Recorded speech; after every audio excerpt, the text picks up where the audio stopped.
Alhamdulillah.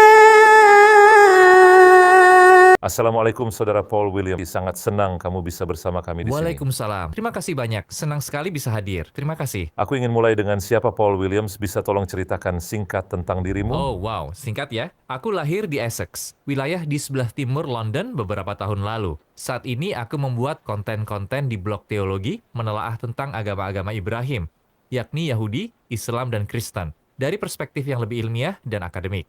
Aku tumbuh di keluarga Kristen nominal. Aku belajar teologi, ilmu agama Kristen di universitas, dan aku juga belajar filosofi di universitas sebagai umat Kristen.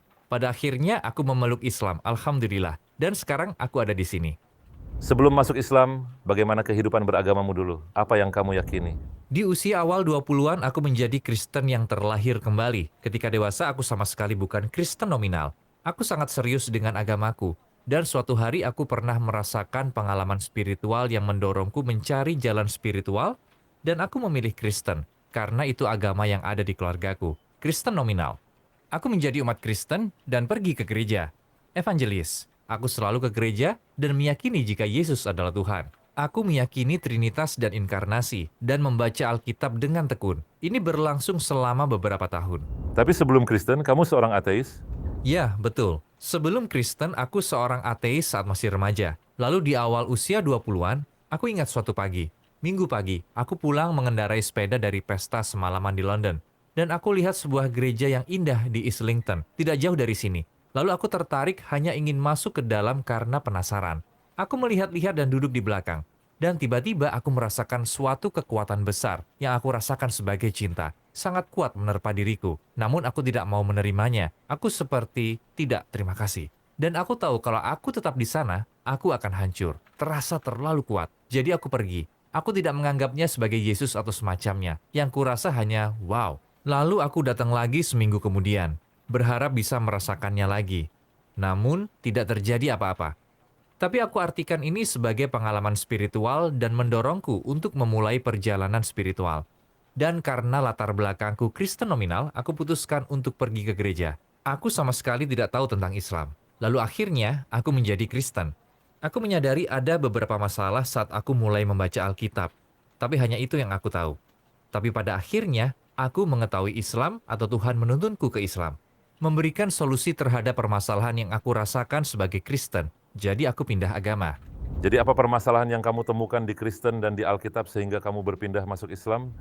Aku akan coba menjawab sesuai perspektif akademik dan sesuai temuan para sejarawan. Tampak bagiku bahwa Yesus tidak mengajarkan tentang Kristen. Dia tidak datang untuk mendirikan gereja. Contohnya, tidak ada kitab Injil kecuali satu yang isinya Yesus berbicara tentang gereja. Injil paling awal sama sekali tidak ada Yesus bicara tentang gereja. Dan dia tidak mengajarkan tentang Kristen. Yang dia ajarkan itu tentang Tuhan. Dia mengajarkan tauhid, Tuhan yang esa. Dan dia menentang kemunafikan, diajarkan niat, ketulusan dan kasih Tuhan, serta sayang pada tetangga dan sebagainya. Jadi seperti sebuah pergerakan baru, yakni pergerakan spiritual baru dalam Yahudi. Jadi, keyakinan Yesus biasa kita sebut Yahudi atau keyakinan para penduduk Israel. Dia tidak mengajarkan inkarnasi, dia tidak mengajarkan Trinitas, dia tidak mengajarkan penebusan dosa. Menurut sebagian besar sejarawan, permasalahan tentang Kristen ada pada gagasan bahwa Tuhan menjadi manusia dalam diri Yesus. Ini gagasan yang baru, tidak ada dalam pelayanan Yesus, bahkan hanya ditemukan di Injil Yohanes. Ini Injil terakhir yang ditulis. Di Injil-Injil sebelumnya, Matius, Markus, Lukas, Markus yang paling awal, sama sekali tidak ada inkarnasi. Dan itulah Injil yang paling tidak bersejarah, itulah Injil Yohanes. Hanya di satu Injil, menyatakan Yesus berjalan dan menyerukan, "Akulah cahaya dunia," atau "Sebelum Ibrahim adalah aku," atau "Akulah kebangkitan kehidupan," atau "Akulah cahaya dunia." Semua pernyataan aku, ini hanya ada di satu Injil, Injil terakhir oleh Yohanes. Kalau melihat Injil-Injil awal, Yesus tidak pernah bicara seperti ini. Dia bicara tentang Tuhan, bicara tentang tobat. Tuhan itu sesuatu selain Yesus. Dia bukanlah pesan, Tuhan pesannya. Dia pembawa pesan, dia seorang rasul, tapi dia bukan Tuhan. Di Yohanes, jadi agak lebih sulit dan lebih rumit. Yesus dianggap sebagai figur ilahiyah. Pada mulanya adalah firman, tertulis di Injil. Dan firman itu ada bersama Tuhan. Dan firman itu adalah Tuhan. Dan firman itu menjadi manusia dan tinggal di antara kita dan seterusnya. Dan semua ini sangat baru. Dan jika Yesus benar-benar mengatakan hal-hal luar biasa yang diklaim oleh Yohanes ini, mengapa yang lain tidak menuliskannya juga? Jadi ada Injil sebelumnya, misalnya Injil Lukas. Di keseluruhan Injil Lukas, Yesus tidak pernah bicara seperti itu. Dia tidak banyak bicara tentang diri sendiri, tapi tentang Tuhan. Dia tidak menyebut diri sendiri sebagai Tuhan. Dia hanya pembawa pesan. Dan dia tidak pernah bilang, "Akulah jalan, kebenaran, dan hidup."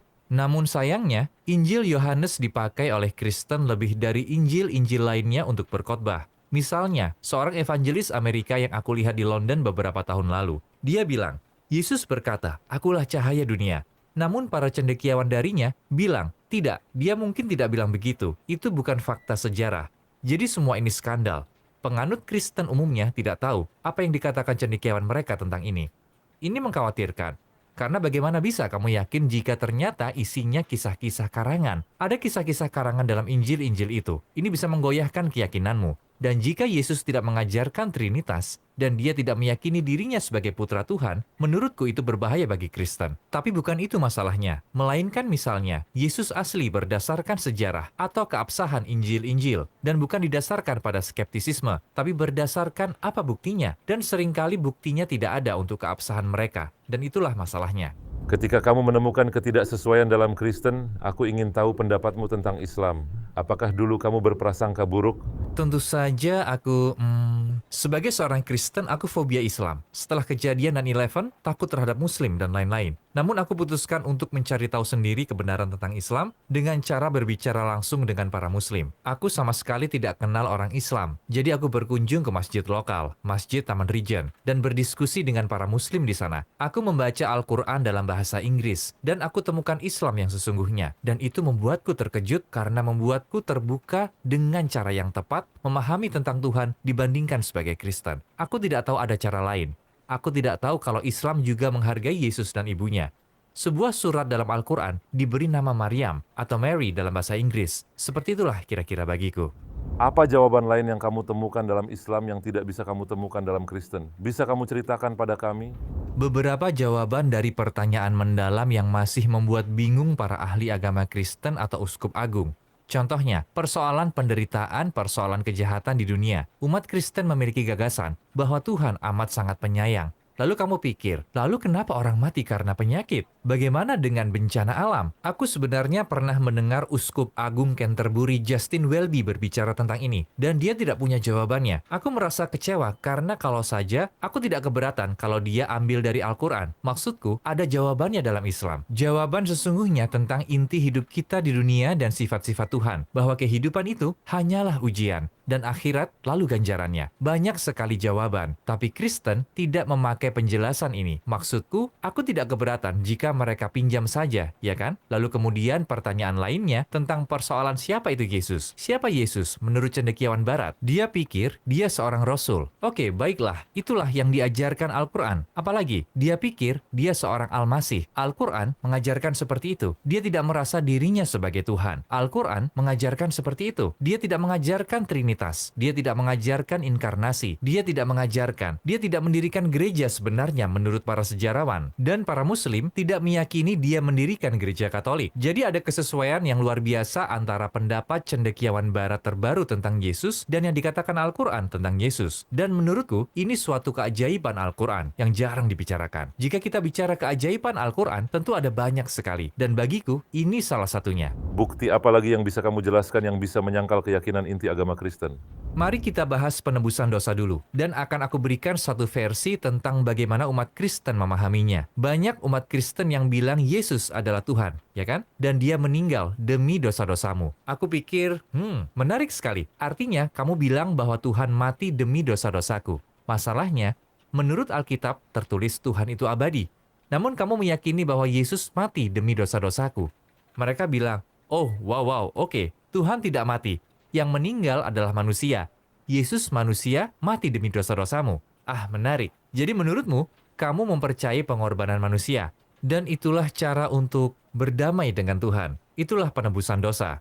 Tapi itu bukan benar-benar pengorbanan manusia. Lalu apa? Jika Yesus itu manusia dan dia dikorbankan demi dosa-dosamu. Itulah yang tadi kamu bilang. Yesus tidak berkeliling mengajarkan pengorbanan manusia. Dia mengajarkan Tuhan yang pengasih dan penyayang. Itu salah satu permasalahannya. Selain itu, permasalahan tentang Trinitas. Ada dua masalah. Pertama, Yesus tidak pernah mengajarkannya, tidak diyakini oleh para pengikutnya. Itu masalah besar bagiku. Kedua, mereka bilang jika Tuhan itu satu, tapi Bapa adalah Tuhan, Putra adalah Tuhan, dan Roh Kudus juga Tuhan. Jadi ada tiga, tapi mereka satu. Aku pikir, loh, tunggu dulu. Bagaimana bisa Bapa Tuhan sesungguhnya, Putra Tuhan sesungguhnya, dan Roh Kudus juga Tuhan sesungguhnya, namun hanya ada satu Tuhan? Kamu baru saja bilang ada tiga Tuhan. Gagasan tentang Trinitas terbentuk perlahan-lahan selama beberapa abad. Jadi pada awalnya hanya ada Tuhan, Bapa sebagai Tuhan. Kemudian permasalahannya, lalu siapa Yesus terkait Tuhan? Kemudian di abad berikutnya, ada gagasan jika hubungan Yesus dan Tuhan, bahwa Tuhan adalah Tuhan. Namun entah bagaimana Yesus bersifat ketuhanan. Namun kemudian di abad berikutnya, di Konsili Nikea di Turki, pada Konsili Nikea secara resmi, diputuskan oleh para uskup di bawah Kaisar Konstantinopel, bahwa Tuhan dan Bapa itu setara. Mereka adalah zat yang sama, atau dalam bahasa Yunani, homoousion. Homo berarti sama, dan usia berarti zat.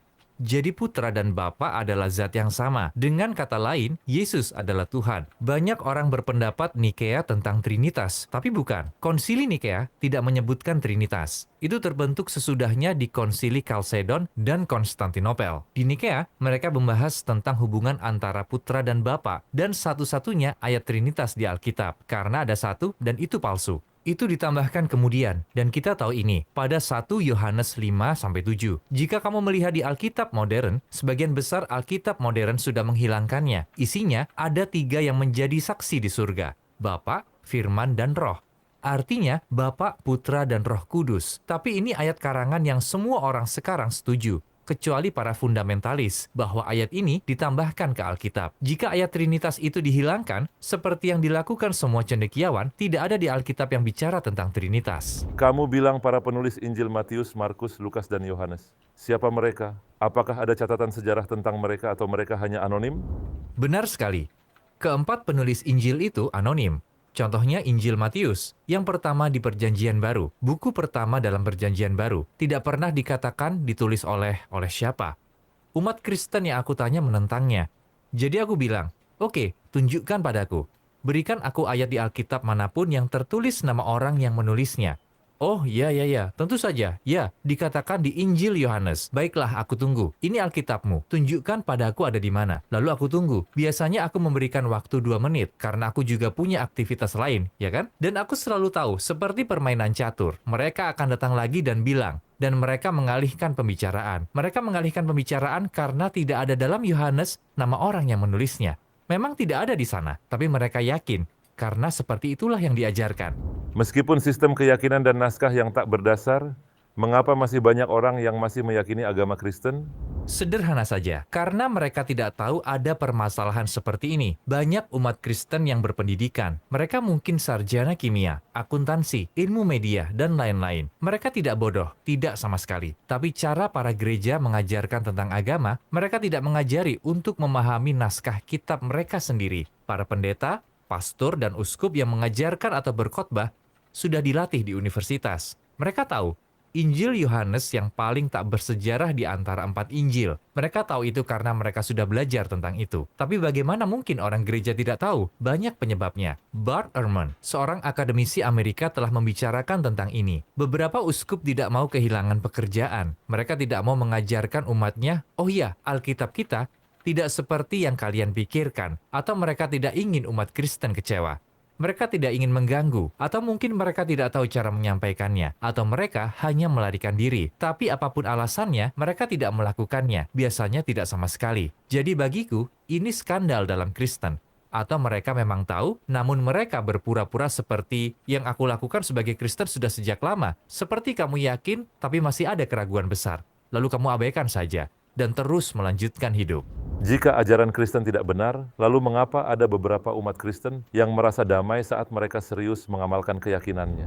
Ajaran Kristen sebagian besar benar. Mengapa begitu? Maksudku, Kristen meyakini satu Tuhan. Aku tahu kita sudah bicara tentang Trinitas, tapi mereka sebenarnya meyakini satu Tuhan. Mereka percaya malaikat, mereka meyakini hari kiamat, mereka percaya Tuhan menciptakan surga dan dunia, mereka meyakini Tuhan mengirimkan Musa dan semua rasul-rasul dan lain-lainnya. Seperti gunung es, ada sebagian besar yang berada di bawah air yang mereka yakini, yang kita juga yakini sebagai Muslim. Hanya sedikit bagian atasnya saja, tapi bukan bagian yang kecil. Bagian yang penting tentang Trinitas dan inkarnasi, serta penebusan dosa yang kita tidak setuju. Jadi bukan berarti semua ajaran Kristen itu salah. Jadi lebih rumit dari itu. Dan menurutku, banyak umat Kristen ketika berdoa pada Tuhan, hanya berdoa pada Tuhan Bapa. Sebenarnya banyak umat Kristen yang bilang padaku, mereka tidak yakin pada Yesus. Mereka mungkin meyakini Dia sebagai Tuhan. Namun kenyataannya, mereka berdoa pada Tuhan Bapa. Jadi mereka sebenarnya tunggal.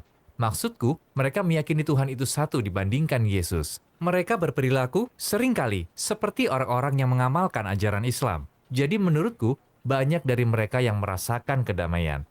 Maksudku, seperti kita meyakini bahwa Tuhan Maha Pengasih dan Dia menuntun para manusia menuju kebenaran bahkan dari agama lain. Dalam keyakinan itu, menjauhi syirik atau politeisme misalnya, aku yakin itu karena aku percaya Tuhan peduli pada manusia.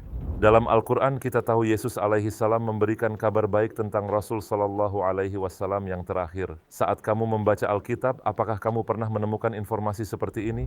Ya, seringkali pada Injil-Injil awal, bukan di Yohanes yang paling tidak bersejarah. Di Injil-Injil awal, kamu bisa temukan Yesus berbicara tentang anak manusia yang akan datang. Bukan dirinya sendiri, Dia bicara dengan sudut pandang orang ketiga. Ada orang lain. Tapi umat Kristen sering bilang, oh, Yesus bicara tentang dirinya sendiri. Tapi aneh, awalnya Yesus bicara tentang dirinya sendiri, lalu Dia berganti sudut pandang orang ketiga dan bicara tentang putra manusia yang akan datang. Orang-orang seperti Bart Ehrman dan lainnya, cendekiawan Perjanjian Baru Amerika, pernah berkata, Yesus bicara tentang orang lain yang akan datang. Kata Muhammad tidak disebutkan dalam Perjanjian Baru bahasa Yunani. Dan karena Injil-Injil ini sudah tercemar dan diubah, namun masih bisa kita lihat tanda-tandanya bahwa Yesus berbicara tentang orang lain dan itu berdasarkan sejarah. Dan bahkan sebenarnya di Yohanes bab 14 dan seterusnya, ada petunjuk tentang seseorang yang dibicarakan yang akan datang selain Yesus. Jadi jejak-jejaknya sudah ada, bahkan di Injil-Injil yang ada sekarang ini. Apa yang membuat kamu yakin bahwa Islam 100% benar? Sesuatu yang aku temukan yang tanpa diduga sungguh membuatku kagum adalah kehidupan dan ajaran Nabi Muhammad SAW. Ketika kita bicara soal tokoh-tokoh hebat sejarah di televisi dan literatur barat, mereka biasanya menyebutkan Plato dan Caesar. Julius Caesar, dan mereka bicara tentang Alexander Agung, kemudian mereka lompat ke Napoleon Bonaparte. Mereka tidak pernah menyebutkan Nabi Muhammad SAW.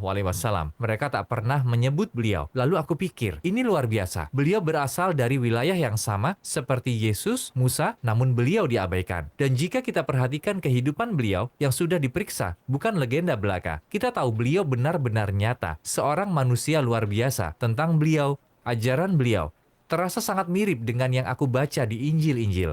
Di Lukas misalnya, atau di Matius. Menurutku masih banyak kebenaran dalam Injil-Injil ini. Jadi saat aku pelajari ajaran Muhammad SAW, aku melihat tanda-tanda seorang guru spiritual sesungguhnya. Dan itulah persoalan bagiku dalam menerima Islam. Karena aku melihat ada hubungan antara Yesus dan Muhammad SAW. Jika Yesus seorang Rasul, begitu pula Muhammad SAW. Jika Musa seorang Rasul, tentu Muhammad SAW juga. Karena mereka sama, mereka tak terpisahkan. Mereka sama-sama pemimpin negara, mereka jenderal, mereka pemberi hukum, mereka pemandu spiritual, mereka sosok ayah. Namun bedanya, Musa dikirimkan untuk penduduk Israel dan Muhammad SAW dikirim untuk semua manusia. Apa yang paling membuatmu terkesan tentang Rasul sallallahu alaihi wasallam? Salah satu yang membuatku sangat kagum di antara banyak lainnya adalah ketika beliau dan para sahabat serta umat datang ke Mekah. Ketika mereka akhirnya mengambil kembali Mekah dan mereka menguasai Mekah. Cara beliau memperlakukan musuh-musuhnya. Banyak orang barat yang berpandangan sangat negatif terhadap Islam. Mereka bilang, oh, aku yakin Muhammad SAW membunuh musuh-musuhnya atau semacamnya. Apa yang dilakukan Yusuf ketika dia menjadi orang kedua paling berkuasa di Mesir? Dan saudara-saudaranya yang telah mengkhianatinya dan menjual dia sebagai budak, lalu dibiarkan mati. Bagaimana dia memperlakukan orang-orang buruk ini? Dia memaafkan mereka, dia mengasihani mereka. Dan inilah contoh yang Nabi Muhammad SAW jelas-jelas gunakan saat beliau menguasai Mekah dari orang-orang kafir. Sebagai penguasa, kekuasaan mutlak. Beliau bisa saja menghancurkan mereka, tapi beliau tidak. Beliau memaafkan mereka. Inilah sungguh menampilkan karakter Rasul Shallallahu Alaihi Wasallam, dan aku harap dunia Barat tahu tentang ini. Dunia Muslim tahu tentang ini, tapi dunia Barat tidak. Dan jelas sayang sekali bagi mereka yang tidak mengetahui. Apa tujuan hidupmu sebelum masuk Islam dan setelah masuk Islam? Aku selalu, tujuan hidupku sebelum masuk Islam masih tetap sama, untuk mencari kebenaran dimanapun berada. Aku rasa tidak perlu mencari di luar Islam, tapi aku masih mencari kebenaran dalam Islam. Aku masih berusaha belajar. Sebelumnya aku masih mencari-cari, tapi sekarang seperti sudah menemukannya. Tapi aku masih tetap mencari di sana untuk ilmu dan pemahaman yang lebih mendalam. Di dunia saat ini kita lihat ateisme semakin banyak. Dan banyak orang yang juga meninggalkan Kristen, terutama di Inggris dan Eropa. Saat kamu perhatikan situasi sekarang, apakah menurutmu juga terjadi dalam Islam? Aku punya kenalan, Profesor Linda Woodhead. Dia seorang profesor di King's College di London. Dia seorang ahli terkemuka dalam keagamaan di Inggris, seorang sosiolog agama. Dan dia menanggapi hasil sensus yang diterbitkan beberapa bulan lalu. Agama di Inggris menurun dan turun dengan sangat tajam selama beberapa dekade terakhir. Dan arahnya cenderung terus menurun. Namun satu agama yang tidak turun di Inggris adalah Islam. Aku berada di Birmingham beberapa hari lalu. Aku mengobrol bersama pria ini, Asro Roshid. Dia penulis buku ini, Islam Menjawab Ateisme. Aku sarankan untuk membacanya. Birmingham itu mungkin kota kedua di Inggris. Dia berkata padaku, sekitar 40% penduduk Birmingham sekarang beragama Islam. Itu persentase yang sangat tinggi. Generasi pertama Muslim datang sekitar tahun 1950-an, 1960-an. Mereka tidak sepenuhnya mengamalkan Islam. Tentu mereka punya keturunan. Lalu aku bilang padanya tentang Profesor Linda Woodhead, tentang agama yang menurun, sekularisme, materialisme. Bagaimana dengan pemuda Muslim di Inggris, di Birmingham, di kota kedua di Inggris? Apakah mereka sholat, mereka puasa? Oh iya, mereka lebih mengamalkan agama dibanding orang tuanya. Sehingga yang terjadi di Inggris tentang para pemuda Muslim, mereka tidak hanya mempertahankan agama mereka. Mereka sholat 5 waktu, dan mereka lebih mengamalkan agama dibandingkan orang tua mereka. Dan itu luar biasa. Dan seseorang bilang padaku, dia tahu tentang Jerman. Karena kupikir, wow, Inggris hebat ya? Oh tidak, itu juga terjadi di Jerman. Di tempat lain juga seperti itu. Di Eropa, para Muslim keyakinannya tidak berkurang. Para pemudanya mempertahankannya dengan baik. Dan itu bagus untuk masa depan. Apa yang ingin kamu sampaikan untuk mendorong orang-orang yang menonton video ini, yang ingin masuk Islam tapi masih ragu-ragu? Seseorang yang aku kenal, dia pendeta gereja Inggris. Dia seorang pendeta selama beberapa saat di gereja di London. Dan dia bilang saat memeluk Islam, dia merasakan tingkat pertemanan dan persaudaraan yang mendalam yang tidak pernah dia rasakan sebagai umat Kristen. Dan aku juga merasakannya. Di gereja-gereja Kristen, kamu cenderung ramah. Namun tingkat kedalaman persaudaraan antar sesama Muslim jauh lebih dalam. Begitulah, kamu tidak akan sendirian jika kamu memeluk Islam. Kamu akan bertemu keluarga di seluruh dunia. Kemudian, kamu tahu yang Islam berikan. Ya, kesempatan untuk membangun hubungan dengan pencipta kita. Dan kita punya tujuan hidup di dunia. Kita di sini tidak hanya untuk mengumpulkan harta. Di Inggris dan di Amerika, kita cenderung gila harta. Kita tidak fokus pada hal-hal yang benar-benar penting. Ada seorang pria, dia seorang pembina bagi wirausahawan, pebisnis. Dia bukan Muslim, dia memposting di LinkedIn, kira-kira kemarin. Dia bilang membuat dirimu sehat itu melawan kehidupan modern. Lalu apa maksudnya? Kehidupan modern seperti di negara barat. Menurut dia, telah menyebabkan meningkatnya obesitas dan penyakit kejiwaan. Cara hidup kita sekarang ini, terutama negara barat, sebenarnya membuat kita terpapar penyakit mematikan, seperti obesitas. Tahun lalu aku di Bahrain, dan penyebab kematian tertinggi di negara itu adalah obesitas. Mereka sekarang mengalami budaya konsumerisme yang berasal dari Amerika dan Inggris, dan juga penyakit kejiwaan. Lalu apa hubungannya dengan Islam? Puasa sangatlah penting. Di tingkat fisik, membantu meremajakan tubuh, membuatmu lebih kuat menghadapi penyakit, membuatmu lebih sehat dan bugar, memperbaiki kesehatan jiwa. Puasa ini bagian dari sunnah Rasul. Beliau puasa di hari Senin dan Kamis. Ini sangat menyehatkan. Orang Muslim telah melakukannya selama berabad-abad. Sedangkan penyakit kejiwaan, kita terobsesi pada dunia. Kita terobsesi pada TikTok, terobsesi terhadap harta benda. Islam memberimu hubungan yang lebih mendalam dengan yang benar-benar penting, yakni pencipta kita. Kemudian pemahaman bahwa dunia ini hanya sementara. Dan tujuan kita yang sesungguhnya ada di kehidupan berikutnya, di akhirat. Islam yang kita sebut sebagai agama adalah cara hidup yang lengkap, mencakup kejiwaan, fisik, pola makan, kerohanian, ekonomi, politik. Islam tidak memisahkan agama dari ranah-ranah pribadi. Inilah jawaban paling tepat bagi kebutuhan manusia. Seperti itu, kita tidak sedang melakukannya saat ini, setidaknya di banyak bagian. Jika ada yang ingin belajar tentang Islam, apa saran untuk cara terbaik mencari tahu? Apakah cukup ketik apa itu Islam di Google? Aku tidak menyarankan kamu memakai Google, karena mungkin kamu dapat beberapa hasil baik, tapi juga akan mendapat banyak hasil buruk. Dan kamu tidak tahu mana hasil yang baik dan yang buruk, karena kamu tidak tahu, ya kan? Jadi yang aku sarankan, karena aku suka buku, yakni buku ini. Ada banyak buku yang bisa aku sarankan, tapi yang ini bagus. Oleh Jonathan Brown, judulnya Misquoting Muhammad, Tantangan dan Pilihan Menafsirkan Warisan Rasulullah.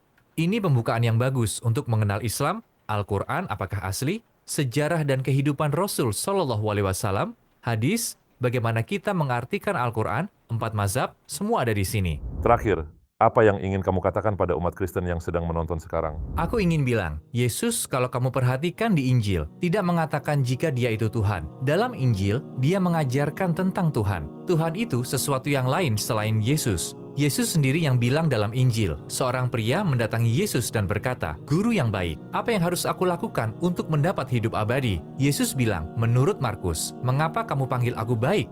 Tidak ada yang baik kecuali Tuhan." Itu yang ada di Injil-Injil awal. Yesus menyangkal bahwa dia Tuhan. Dia menyebutkan Tuhan. Islam setuju dengan Yesus. Jadi kembalilah ke Yesus yang asli. Kamu bisa menemukan dia dalam Islam. Kamu tidak akan temukan dia dalam Kristen. Alhamdulillah.